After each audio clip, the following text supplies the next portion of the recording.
ways of the one life. That's what we pray. This week, how high should we aspire? Truth is one and eternal. Realize oneness with it in your deathless self within. The following commentary is based on the teachings of Paramahansa Yogananda. The passage this week is from the Gospel of St. Matthew, chapter 5. I say unto you that except your righteousness shall exceed the righteousness of the scribes and Pharisees, ye shall in no case enter into the kingdom of heaven. The easiest explanation for these words is that they were spoken in criticism of the scribes and Pharisees, particularly since Jesus was often verbally attacked by them and stood up to them fearlessly. However, it wouldn't have been much of a challenge to the disciples who aspired to spiritual perfection to tell them, don't be like those who lack any such aspiration. Jesus, in fact, says only a few verses later, be ye therefore perfect, even as your Father which is in heaven is perfect. What Jesus was referring to here then was the self-righteousness of the priests. Don't seek perfection, he was saying to his disciples, in the image you project toward others. Don't be satisfied with a goodness born merely of ego definitions. The highest virtue is to transcend the very thought of personal virtue in the realization of God alone as the doer. Before this realization, even the thought, I am kind or I am truthful, is self-limiting. As it says in the Bhagavad Gita, the 7th chapter, yet hard the wise Mahatma is to find, that man who saith, all is Vasudeva. Thus through Holy Scripture, God has spoken to mankind.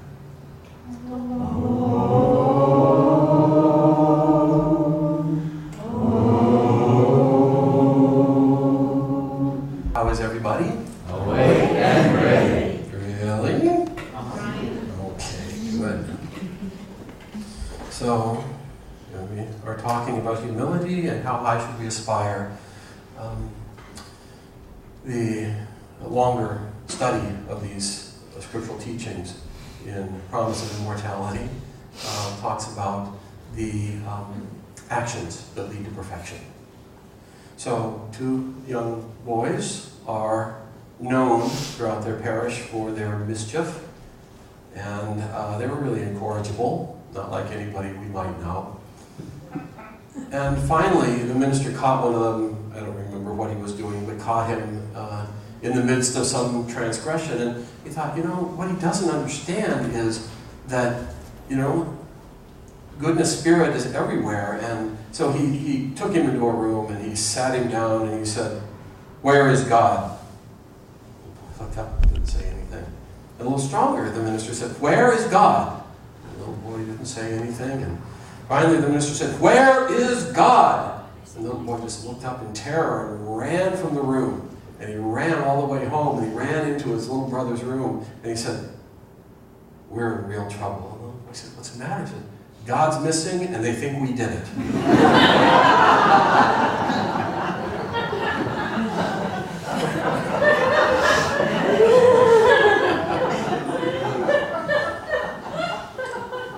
The problem is God is missing.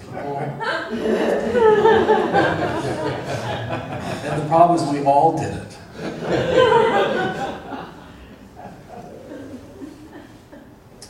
There's a sweet story of a little Zen monk who's sitting on his little tatami mat, and his Zen master walks by and looks down at him and says, what are you doing? And the little monk looks up and he says, I'm not doing anything, master. And the master looks down at him and says, oh, so you're doing nothing. And the little monk looks up and says, no, sir, I'm not doing anything. And in that little story, ponder that for a moment. I'm not doing anything. Oh, you're doing nothing. No, I'm not doing anything. In that little Zen koan, in that little phraseology, is the real secret of the conversation today. The whole path revolves around the fact that we somehow have been duped into the thought that this is doing something, that this is doing anything. And that builds around it increasing amounts of self-identity. And every point of self-identity, every point of self-reference is constricting on the consciousness and builds increasing limitation and isolation and constriction of the heart and loss of freedom and power. And what happens is we end up in hell. We end up really, the condition of our heart and our mind becomes increasingly imprisoned and increasingly unbearable, intolerable. And, you know, my dad's a psychiatrist, I've said this before, but he indicated, you know, he said, when people's lives aren't working, when the pain of their own existence is too great that they can't bear it anymore, they finally go and they seek help. And you know, psychiatry is a place that people have turned across years, other tools that people now use. But he was just saying from his experience that when people would come, they would talk together about what was happening for them and where the pain of their existence was coming from. And they would talk about the behaviors that they had adopted and why they had adopted them. And the very first thing he would note is that people, instead of looking to change their behaviors, would decide that they just weren't doing the behavior well enough or with enough energy. And they'd go out and they'd just do more of it until finally it became so unsupportable that they would begin to think about the possibility of changing. And Yogananda writes in the autobiography of a yogi of a dream that he had. And in this vision, it was a divine vision, in this vision, he was in this dusty marketplace. If you've read the autobiography, you'll remember this story, but he's in a dusty marketplace, and it's hot, and it's unbearable. And everywhere he looks, everybody's walking, just trudging through the marketplace with their eyes to the ground, just going through the mechanics of life. And he looks up, and he looks around, and he sees on a far mountaintop, he sees an Eden of beauty. He sees flowering gardens and green lushness and pristine beauty, and everything. It triggers inside of him this deep and profound yearning to be in that kind of beauty, in that kind of freedom and loftiness. And then he looks around, and he looks at the distance between where he is and that heaven, that haven of beauty, and he goes, oh, it's too far, it's too far. And he goes on with his trudging. And then he looks up again, and he realizes that if he doesn't do anything, it will never change. And then he thinks, well, I may not be able to make it there, but at least I can take a step in that direction, and then another step, and then another step, and then another step. Swami Kriyananda, who's passing and liberation, we just celebrated this last Friday evening.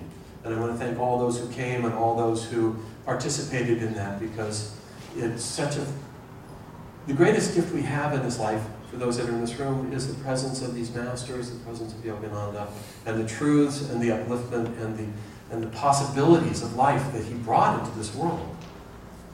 And the second, for those that are in this room, is the life of Swami Kriyananda, who made it possible for us to have this room and come together in this way.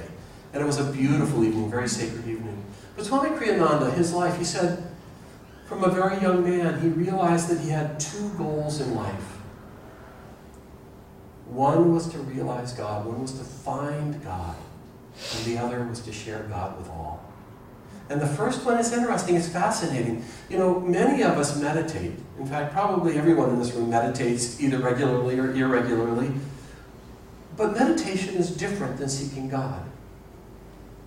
You can meditate to cure a headache. You can meditate to find peace inside. You can meditate for a million reasons, and all of them are byproducts of being closer to the stillness that is God.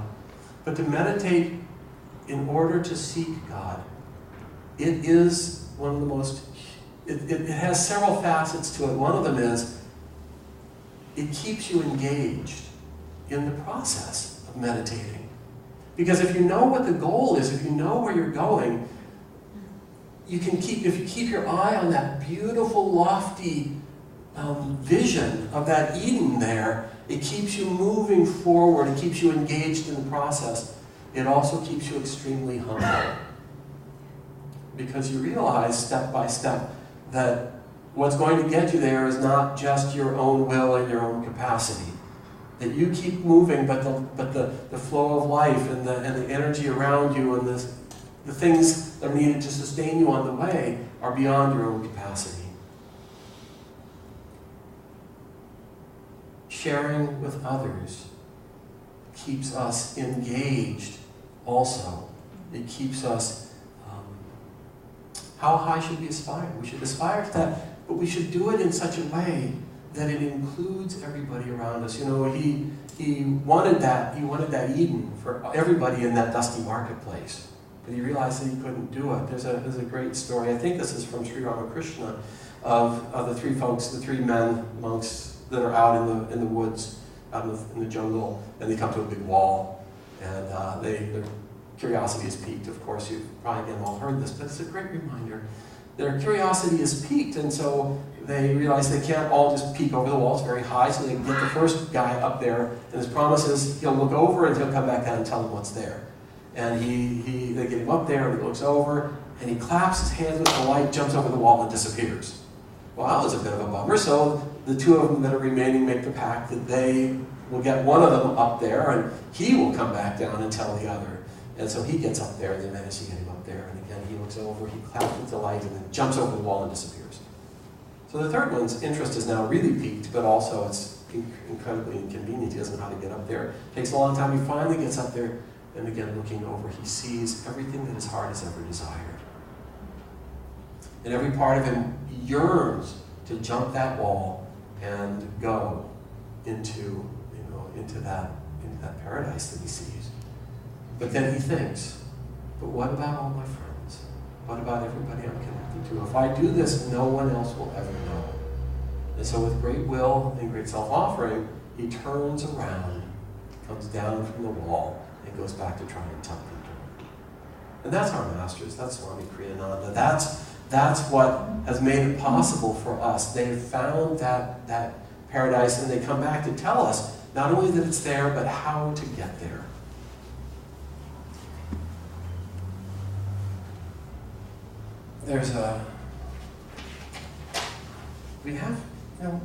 One of the things that we have to do is we have to practice. I was, years ago, and I like coffee, just in case those of you who don't know me that well don't know. I like coffee, I like it a lot. It doesn't particularly suit my constitution. People are usually happier when I'm off the bean, as it were. But I was running an Earth Song Cafe down in Northern California, and we had a nice little espresso machine, so I was making a few shots of espresso a day. And one of the people who worked there was saying, when you drink coffee, when you caffeine, and Yogananda said you shouldn't drink caffeine, you shouldn't drink coffee. Of all the great things he said, that's one of them, and for different people it's more important than others. But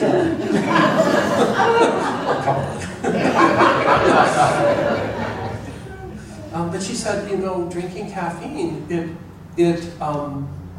it starts to wear away the myelin sheath of the nerves. Well, the other day, I thought about it, and I thought, well, yeah. So, right? Okay? How well do we listen? God talks to us. I was reading the other day, and somebody was talking about how do we grow? How do we develop power? How do we master anything? And, surprise, the answer is practice. Right? You practice things over and over and over, and what happens is every time you practice, they're finding, is it reinforces the myelin sheath on the axons. Now the myelin sheath acts as a insulator. So it runs along the long nerves, and it provides insulation so that the electrical currents don't bleed out. And the thicker the myelin sheath on the nerves, the axons, is, the faster things travel unimpeded and the greater the current can be. Which is why when you first start off, it's really cumbersome, it's really hard, and you have to work to do everything. After a while, you can just do that stuff with increasing power without any effort. because the insulation is so strong that the slightest little gesture, the slightest impulse, sends this tremendous current through there unimpeded.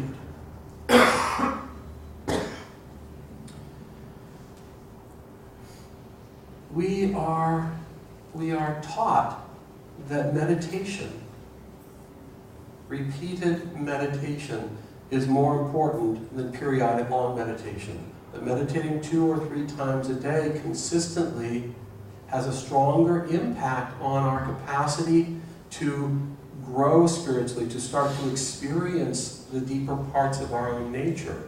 And that the more we do it, the easier it is. Yogananda said of this path, he said this path, the path of Kriya Yoga, the path of finding God through yoga, is very, very difficult at the beginning.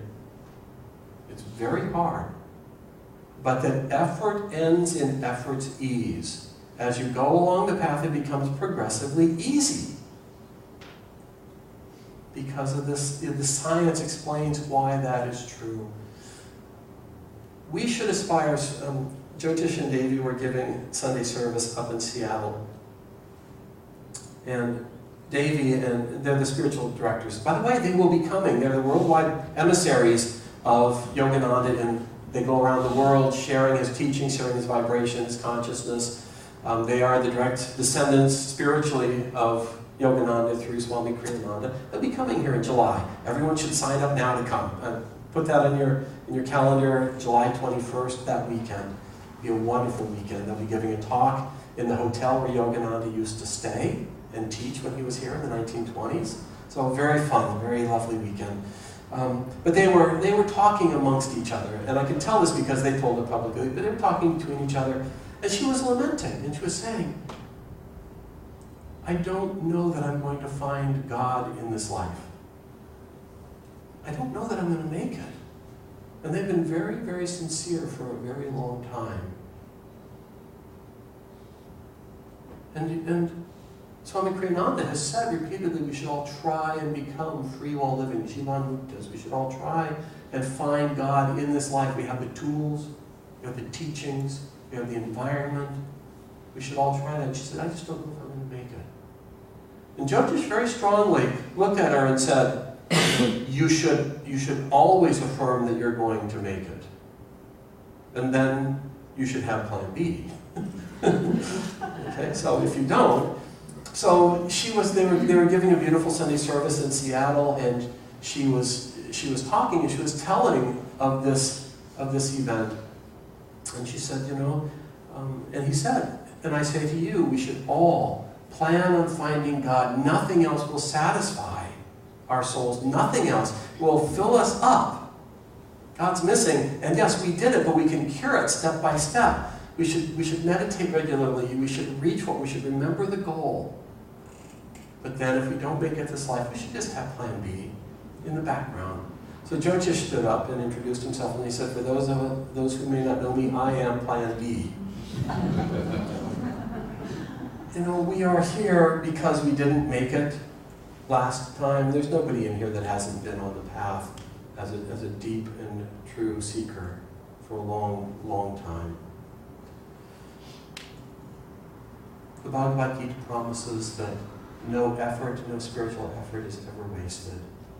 That if we don't make it this life, all of the good karma, all of the effort that comes from our reaching for God and trying to be a channel for that light into the world will be the launching point for our next life, and will bring us into a birth that's greatly blessed that can further our spiritual efforts. The only way we lose it, the only place we lose it, is if we start to fall into forgetfulness. If we start to fall into that sense of, oh, the mountain is too high. It's too far away. Oh, gosh, maybe this is more satisfying. I had a very dear friend who, when he was young, he said he chose between being a doctor and being a minister.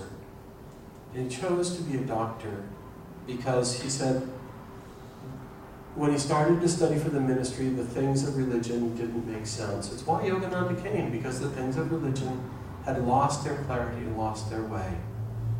And he became an extremely good physician. But then he got into psychiatry, and then he got into, in the therapy, he became a therapist. In the therapy, he started having conversations with his therapist, and the therapist convinced him, or he convinced himself through the therapy, that you really only have this one life, and you might as well enjoy yourself and indulge it.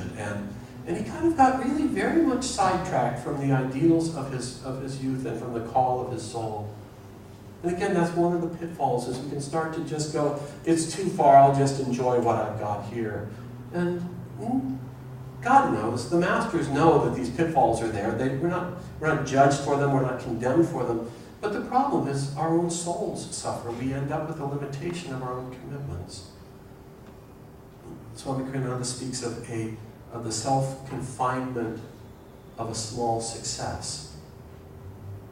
That when we only go so far, that we just end up again constrained by that success. And it again impinges on our consciousness, that self-forgetfulness, that ongoing self-offering, that opening to the light of God, just step by step, moment by moment, all along the way, is what brings us into the wholeness of our inner nature and into that Eden that seems so far away and yet actually is just there waiting for us.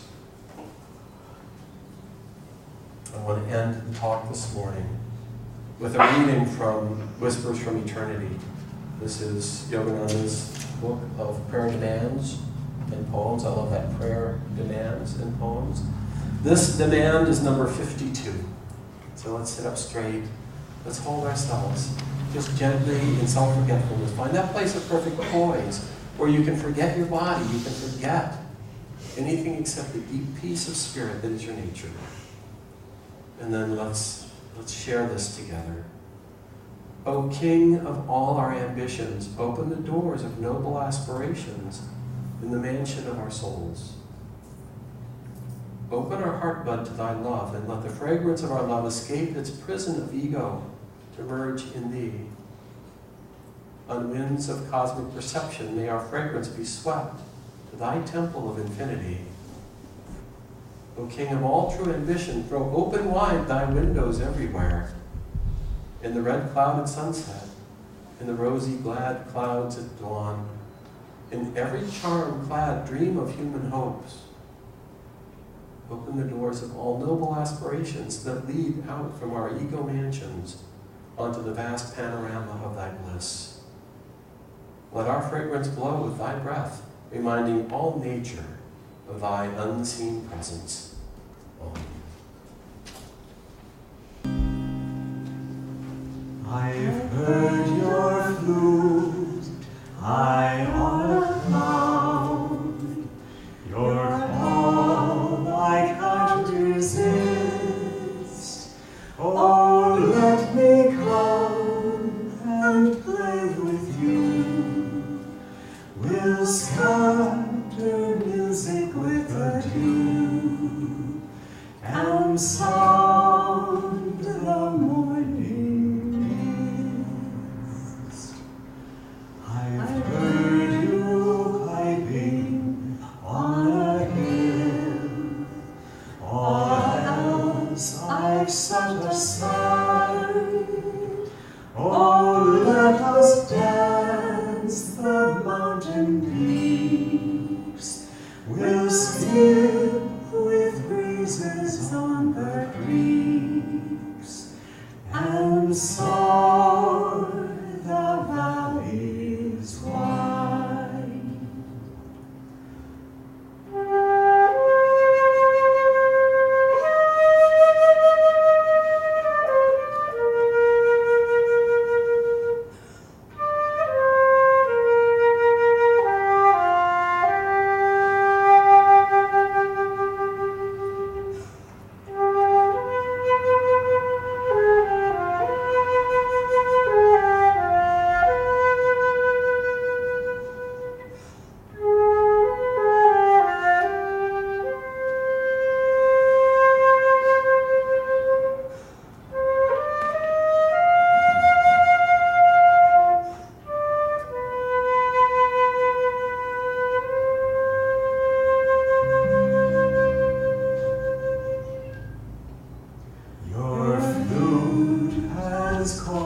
me to the fields.